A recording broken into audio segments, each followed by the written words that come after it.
একটু চোখটা বসা, বসা থাকে তো রাত্রেবেলা ঘুম মানে কোনো অনিদ্রাজনিত রোগ হয়নি। ইচ্ছা করে জেগে আছি। আমি যে কারণে আবার ক্যামেরা অন করলাম সেটা হচ্ছে আপনারা কেউ আমার বাবার নাম মুখে নেবেন না। কেন বলছি? আপনাদের ইগনোরেন্স খুব বেশি। আমার বাবা আ পিয়ানো, অ্যাকর্ডিয়ন, সিন্থেসাইজার এগুলো বাজাতেন তো। কোশমিনকালেও লতা মঙ্গেশকরের সাথেও বাজায়নি, আশা ভোঁসলের সাথেও বাজায়নি। বিখ্যাত শিল্পীদের মধ্যে মঞ্চে আরতি মুখোপাধ্যায়ের সঙ্গে আমার বাবা বাজিয়েছেন, সবিতা চৌধুরীর সাথে আমার বাবা বাজিয়েছেন,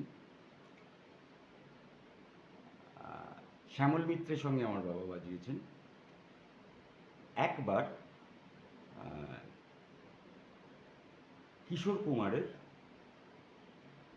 একটি অনুষ্ঠানে, খুব সম্ভবত গৌহাটিতে, সেখানে মানে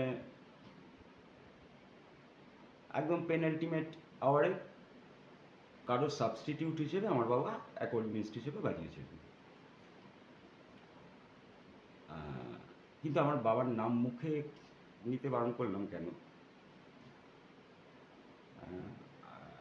আমার বাবাকে আমি যতটা মানে বুঝেছিলাম, পুরোটা বুঝতে পারিনি কোনোদিন। অসম্ভব আত্মসম্মান করছিল। আপনারা যারা এই যুগের যারা বাজিয়ে তারা কল্পনা করতে পারবেন না। কেন বলছি? একজন, আমার বাবার একটা কঠিন অসুখ হয়েছিল। সেটা সেই সময় দুরারোগ্য অসুখ কিছু ছিল না, কিন্তু তখনও স্টিগমা ছিল সেই অসুখটা নিয়ে। তা আরোগ্যের পরে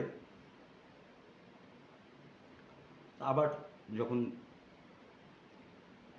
আমি তখন খুব ছোট, প্রাইমারি স্কুলে পড়ি, আবার যখন কাজকর্ম করতে শুরু করলো, তা যথারীতি সেই শিল্পী মানে কণ্ঠশিল্পী যে, তার দলেই ডাক পড়ল।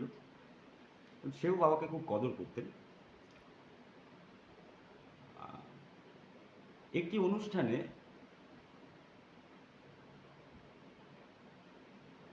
গায়ক বা গায়িকা যাই হোক, তারা যাবে এরোপ্লেনে করে, আর সঙ্গীতকারীরা যাবে রেলগাড়িতে চেপে।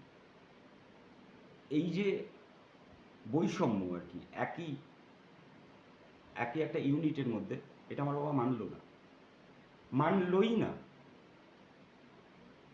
তার জন্য অনেক জানতো যে অনেক জীবনে অনেক ইনসিকিউরিটি হবে, কিছুতেই মানল না। আমি পরে বলবো আবার, আপনারা আমার বাবার নাম মুখে নেবেন না, একদম আপনারা যোগ্য নন।